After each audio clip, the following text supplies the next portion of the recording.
आज रोहिणी को काफ़ी शर्मिंदगी महसूस हो रही थी। अपने ही नज़रों में गिरने जैसा महसूस हो रहा था। वह अपने ही विचारों में उलझी थी। तभी बहू की पुकार भी ना सुन सकी। फिर पास आकर बहू ने उनके कंधे पर हाथ रखा। तब उनकी चेतना लौटी। बहू खाने के लिए बुलाने आई थी, पर उन्हें भूख बिल्कुल भी नहीं थी। बहू से एक गिलास दूध मांगकर वो अपने बिस्तर पर आ बैठी। फिर वही सब बातें उन्हें याद आने लगी जिससे उन्हें चिढ़ थी। बहू ने उन्हें दूध का गिलास थमाया और उनके माथे पर हाथ रखा, लेकिन बुखार नहीं था। ये सोचकर वो निश्चिंत हो गई। सास से पूछा कि कुछ और चाहिए। सास ने नहीं कहने पर वह सोने चली गई। इधर तो समझ ही नहीं पा रही थी कि वो क्या कहकर अपने मन को समझाए। रोहिणी के पति और सिन्हा जी एक ही कंपनी में काम करते थे। धीरे धीरे दोनों की दोस्ती हो गई और आपस में सुख दुख बांटने लगे। अरुण ने अपने माता पिता की बात मानकर एक स्वजातीय लड़की से विवाह कर ली। अब तो सिन्हा जी को जब भी घर का खाना खाने का मन होता, वो बड़े अधिकार से अरुण के यहाँ आते और दावत का मज़ा लेते। यह अरुण को भी अच्छा लगता। 1 साल के बाद सिन्हा जी ने अपने ही ऑफिस में काम करने वाली लड़की नीलू से शादी कर ली। उनके माता पिता को कोई ऐतराज़ नहीं था। रोहिणी भी बहुत ही खूबसूरत लेडीज़ थी और नीलू भी उनकी ही टक्कर की थी, लेकिन दोनों का स्वभाव बहुत ही अच्छा था। इसलिए उनकी दोस्ती न रहकर पारिवारिक संबंध बन गए थे।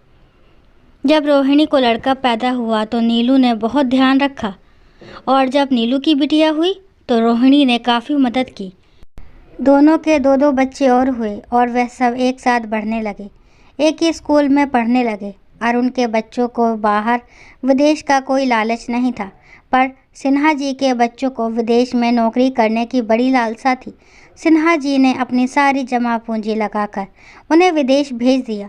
तीनों बच्चों ने शादी करके अपनी गृहस्थी वहीं अमेरिका में बसा ली।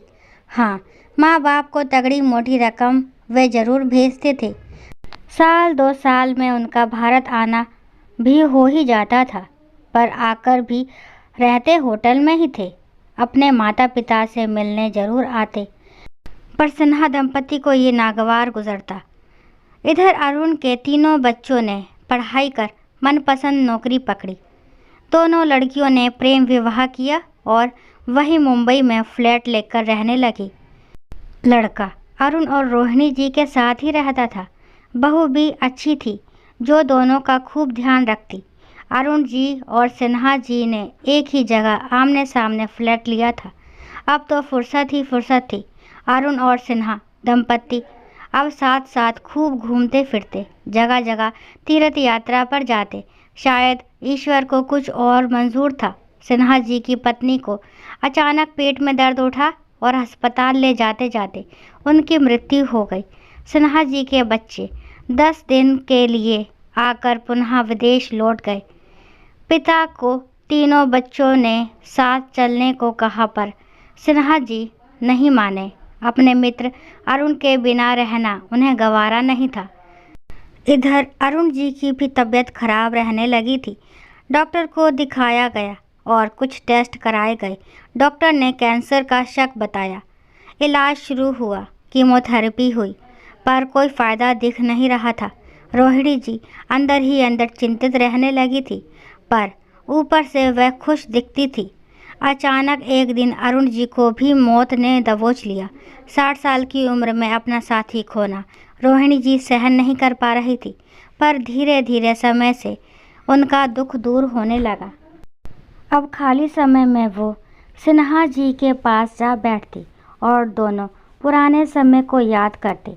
एक दिन बातों बातों में सिन्हा जी ने कहा, भाभी आप तो शादी के समय पटाखा थी, मेरा तो दिल ही आ गया था आप पर। रोहिणी जी को कुछ अटपटा सा लगा, पर वह बात को टाल गई। 60 साल की उम्र में ये सब बातें बचकानी लगती थी। इधर सिन्हा जी भी बीमार रहने लगे थे।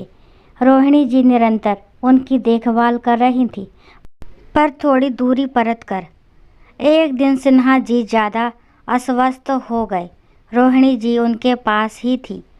तभी सिन्हा जी उठकर वॉशरूम जाने लगे और लड़खड़ाकर गिरने जैसे हो गए। तभी रोहिणी जी ने जल्दी से उन्हें पकड़ लिया और उन्हें बिस्तर तक ले जाने लगी। रोहिणी जी को महसूस हुआ कि सिन्हा जी के हाथ उनके कंधों से नीचे जा रहे थे।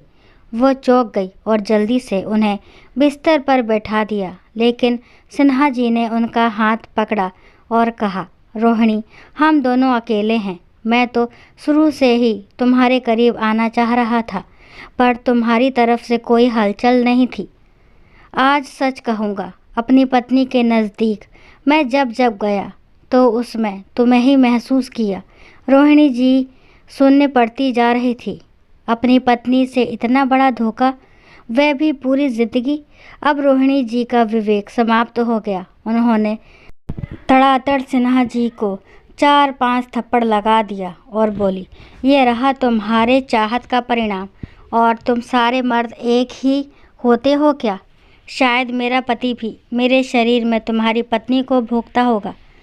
थू है तुम जैसे लोगों पर जो इतनी गंदी सोच रखते हैं, कहकर रोहिणी जी अपने घर चली आई।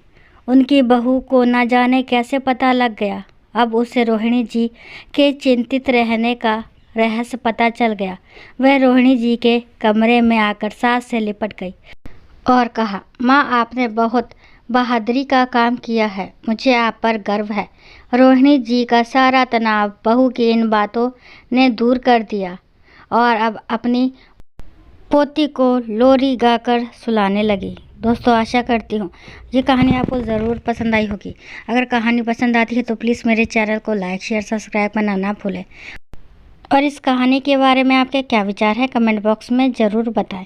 कहानी को लास्ट तक सुनने के लिए थैंक यू। राम राम, राधे राधे।